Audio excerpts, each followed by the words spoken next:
안녕하십니까. 전륜 이상현 멘토입니다. 2024년 7월 5일 오늘은 정고점에 대해서 잠시 이야기를 나눠보겠습니다. 정고점이란 무엇인가? 굉장히 많이 들어보셨죠? 네, 많이 들어보시고 이걸 가지고 매매를 하시는 분들도 굉장히 많습니다. 정고점은 차트에서 유달리 강력하고 그리고 가장 멋지게 상승한 모습을 가지고 있죠. 차트에서도 찾기가 굉장히 쉬워요. 우리가 차트를 볼 때는 항상 2년치부터 보는 습관을 들여야 됩니다. 2년치. 그러면은 2022년부터 이렇게 차트를 보게 되겠죠. 그러면 차트를 볼 때 우리가 1번부터 어디서부터 봅니까? 거래량부터 봐야 되죠. 어떤 지역에서 거래량이 많이 터졌는지 그 부분을 확보하면서 시작합니다. 하나, 둘, 셋. 바이낸스 같은 경우에는 역사적으로 우리가 주의 깊게 볼 자리는 3개. 이 3개입니다. 여기가 이제 대표적인 정고점이 될 수 있는 자리고, 그 다음, 이 매번 뭐 역사적인 정고점을 탈환할 수는 없잖아요. 그래서 역사적인 정고점의 반토막 50%까지 올라오는 지역까지 정고점으로 볼 수 있다. 자, 그러면은 하나, 둘, 셋, 넷, 캔들이 4개밖에 없어요. 정고점 돌파할 때 바이넥스는 이 4개만 이제 확실하게 공략을 할 수 있고, 여기서 이렇게 이제 조금 쉬었다가 올라오는 애들, 주가가 이렇게 거래량이 이런 식으로 거래량이 많이 터진, 이렇게 보면은 여기들도 상당히 많이 터진 거잖아요. 문제는 특색이 없죠. 뭔가 정고점이라고 하기에는 그 거래량이 평소와 다름이 없기 때문에 오늘 뭔가 특별한 일이 일어날 것이라고 기대하기가 어려운 거죠. 정고점 돌파는 특별한 일이 일어나는 순간에서 매매를 하게 됩니다. 우리나라의 종목들이 굉장히 많죠. 그 종목들마다 정고점이 계속 발생하고 있기 때문에 엄청나게 많은 정고점들이 시장에 만들어지고 있죠. 단타 매매를 할 때 이렇게 50% 정도 거래량이 나오는 정고점들은 스캘핑, 우리가 1% 내외로 짧게 치고 빠지는 그런 전략을 할 때 사용되는 경우가 많고, 역사적인 이런 정고점들, 강력한 거래량이 터진 이런 포인트들을 공략을 할 때는 그래도 우리가 높은 수익률을 요구하게 됩니다. 시장 결정가 단타 매매에서도 이런 정고점들을 추구를 하죠. 여기와 여기는 엄연히 다릅니다. 정말 다르죠. 여기하고 여기를 어떻게 비교합니까? 여기와 여기를 비교하는 것은 여기와 여기를 비교하는 것과 같습니다. 정고점은 굉장히 화려하고 강력하고 눈에 정말 잘 띄기 때문에 여러분들은 못 찾을 수가 없어요. 절대로 못 찾을 수가 없습니다. 바이넥스. 오늘 주가가 상승을 합니다. 그러면 여러분들은 2년치 차트를 버릇처럼 이렇게 봤을 때 아래에 하나, 둘, 셋 먼저 체크를 해야 됩니다. 보십시오. 여기입니다. 현재의 시세와는 전혀 맞지 않습니다. 동떨어졌다라는 거죠. 그 다음 여기와 여기가 있습니다. 날짜 3월 8일 시세가 어떻습니까? 전혀 맞지가 않죠. 아닙니다. 그러면 마지막 지금 하나 남은 게 3월 18일입니다. 3월 18일 여기가 되겠죠. 18,480원. 이때 18,480원이 지지와 저항이냐? 그렇지 않죠. 여기서부터 우리는 정고점의 지지와 저항을 찾아서 이게 정고점이 맞는지 아닌지를 확인을 해야 돼요. 정고점은 그 안에 캔들 안에 윗꼬리와 아랫꼬리 다 포함해서입니다. 캔들 안에 강력한 지지와 저항, 누군가의 매집가가 반드시 있습니다. 반드시. 이 거래량은 일반적으로 만들어지지가 않거든요. 개인도 필요하고 외국인도 필요하고 기관부터 필요하고 뭐 우리나라의 금융 다 필요합니다. 그렇게 만들어지는 게 역사적인 거래량과 정고점이거든요. 그리고 정고점은 대부분 다 양봉입니다. 거래량도 양봉입니다. 우리는 음봉은 절대 안 보잖아요, 지금은. 그래서 전부 양봉이라는 사실. 쉽죠? 일단 여러분들은 시장 결정가 매매를 하실 때 반드시 양봉, 거래량 양봉, 일봉 양봉 이것만 일단 기억을 해두시면 돼요. 그리고 이 안에서 어떤 사건들이 있었는지를 확인을 하는 거죠. 3월 18일에 분봉을 보게 되면은 우리가 뭐 결정가를 보지 않아도 어느 정도 접근할 수 있는 게 무조건 1분입니다. 1분봉.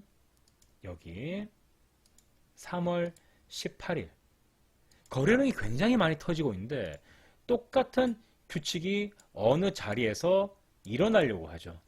이 자리 어디에서 왜 이런 일들이 벌어질까? 지지와 저항. 여기를 우리는 지지와 저항이라고 합니다. 누구는 누르고 있고 그리고 누구는 올리고 있죠.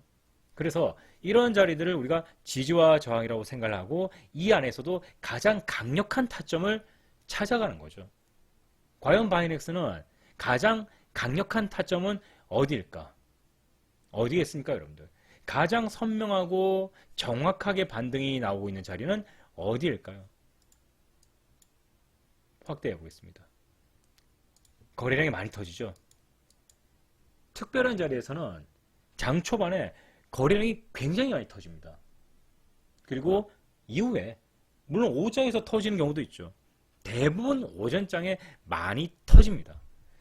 바이넥스를 보면은 그 영역대가 여기에 있다라는 게 아주 쉽게 나타나죠. 그러면은 이 가격대를 보고 우리가 줄을 꺼보면은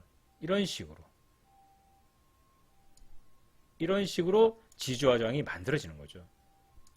확인이라도 하듯이 이와 같은 모습도 연출이 되고 지지와 저항, 전고점을 만드는 핵심적인 주가 결정가가 있고 그 자리 위치에서 반드시 거래량이 터져야 되며 이 자리는 앞으로도 과거에도 반드시 지지와 저항 역할을 하는 위치에 있어야 한다.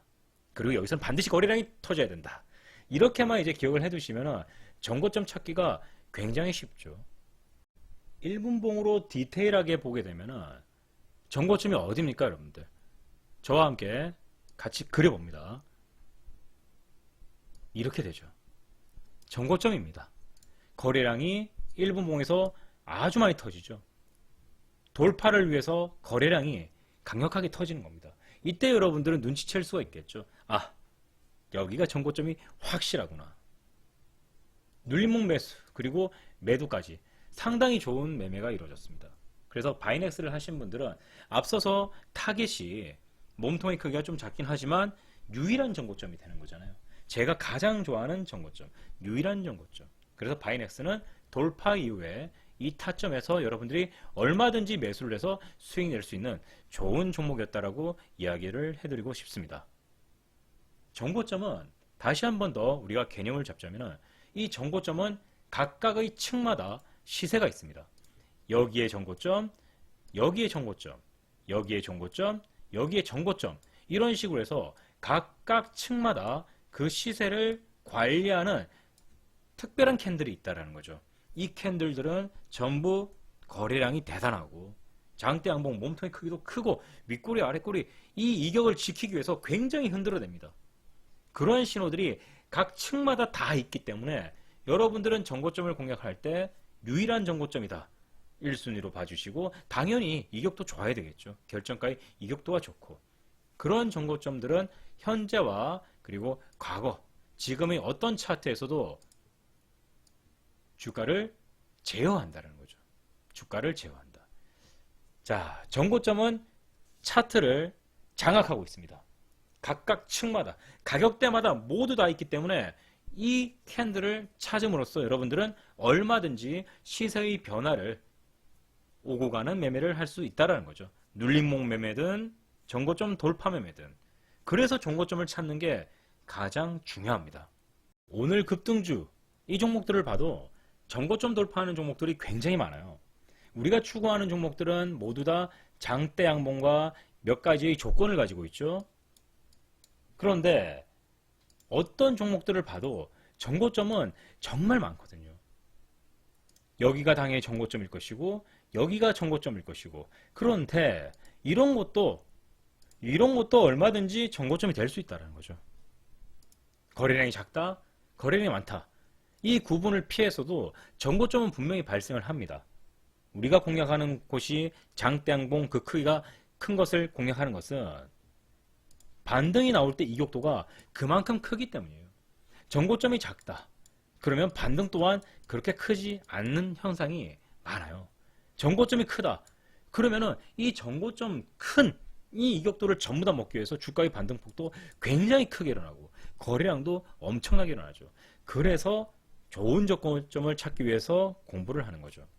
작은 정고점들 아무거나 한번 찝어볼까요? 뭐 아이센스, 바이넥스, 이거 넥스트칩, 우정바이오 이런 것들 봤을 때 얼마든지 이런 것도 정고점으로 활용할 수가 있다라는 겁니다.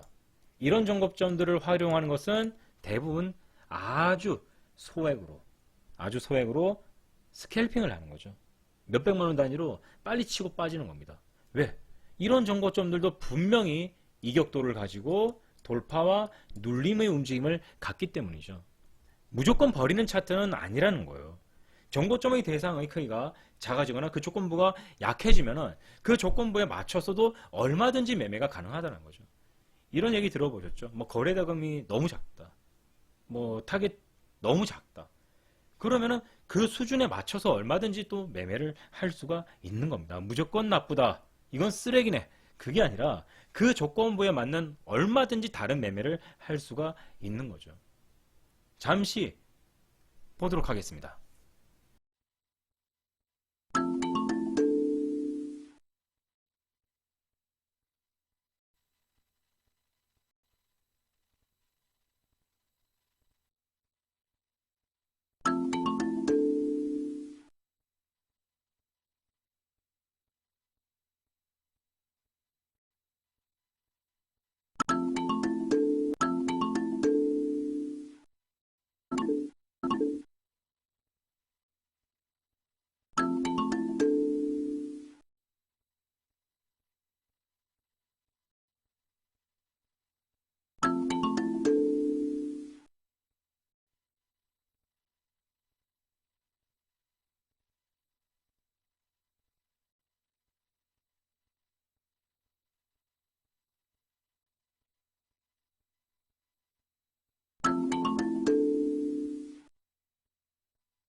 자, 방금 여러분들은 100만 원으로 정고점을 타격하는 모습을 보셨습니다.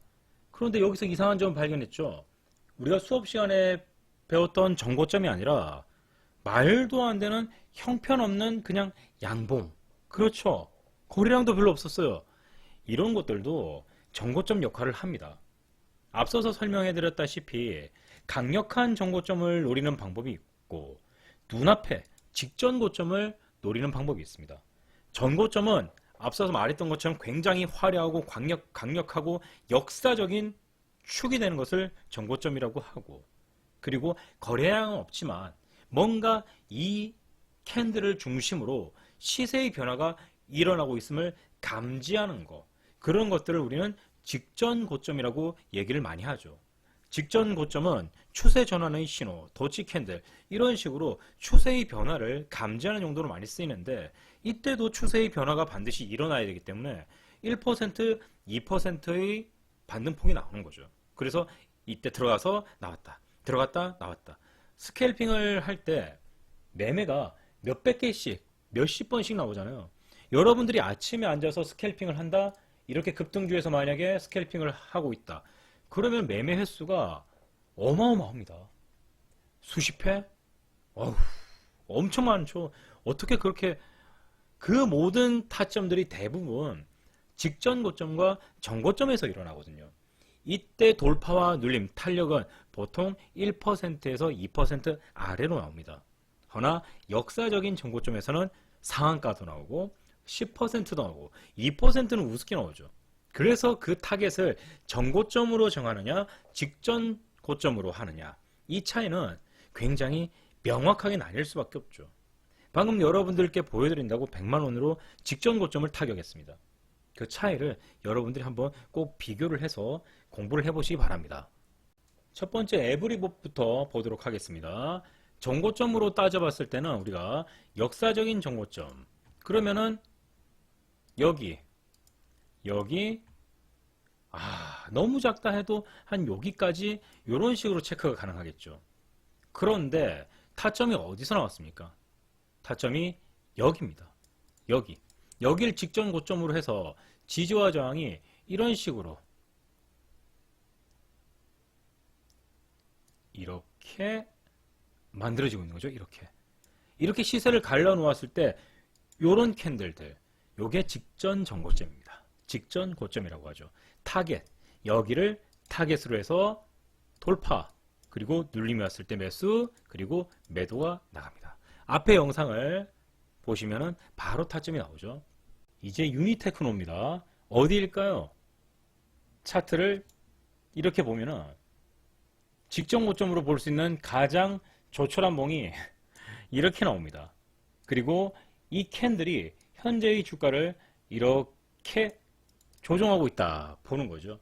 직전 고점과 역사적인 전고점은 모양 자체가 굉장히 다릅니다. 그래서 여길 갖다가 직전 고점이라고 보고 분봉으로 전환을 했을 때 이 직전 고점을 돌파하는 여기 이 위치가 시세의 변환점이라고 보는 겁니다. 시세의 변환점. 그래서 타점이 이렇게 이 부분에서 나오는 게 맞죠.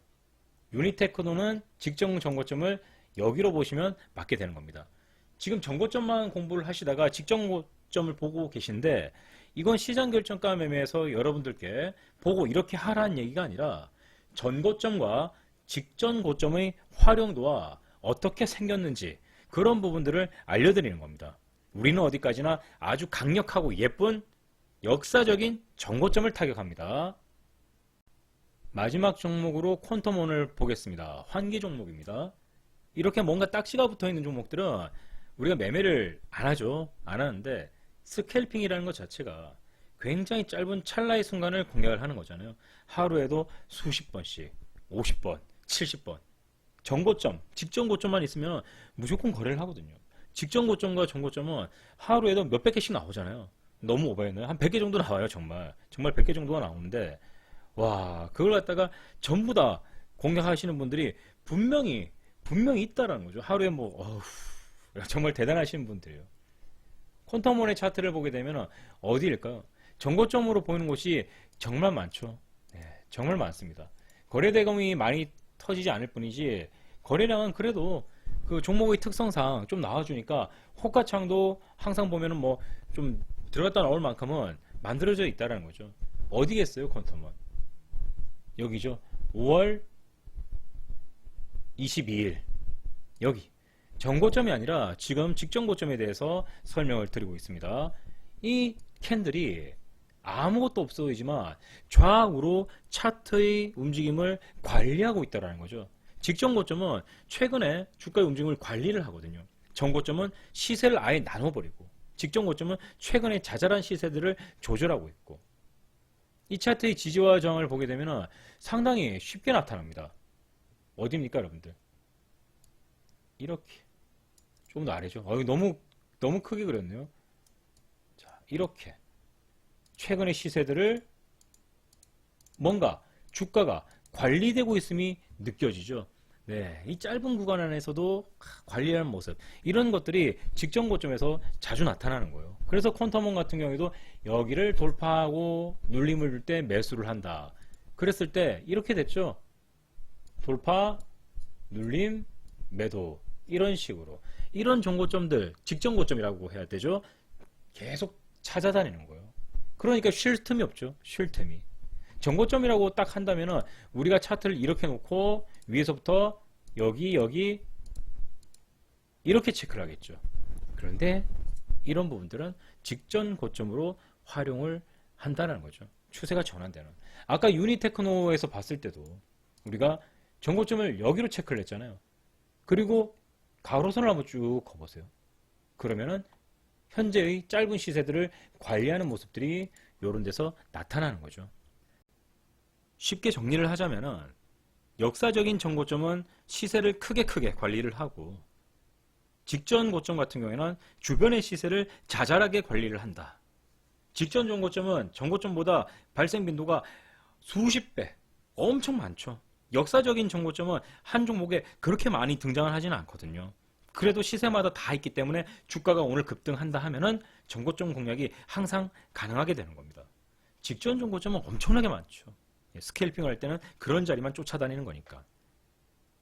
자, 오늘 전고점과 직전 고점에 대해서 간략하게 알아봤습니다. 샘플 영상도 보셨고요. 한번 여러분들이 나는 어떤 정고점을 타격할 것인가, 단타 매매를 할 것인가, 정고점에서 스캘핑을 할 것인가, 직전 고점에서 스캘핑만 할 것인가, 이런 부분들도 생각해 볼 문제가 되겠죠. 모두 수고하셨습니다.